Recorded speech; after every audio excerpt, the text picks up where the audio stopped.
may kwento kang dala. Lahat ng lihim parang alam mo na. Salita mong matalim parang kutsilyo. Kapatid ko, bakit ganito? Di mo namamalayan ang nasasaktan. Mga pusong tahimik lang umiiyak.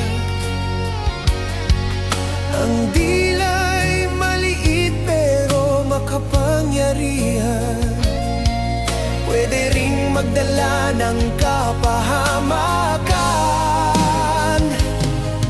Pero may pag-asa pa pag si Jesus ang magsasalita.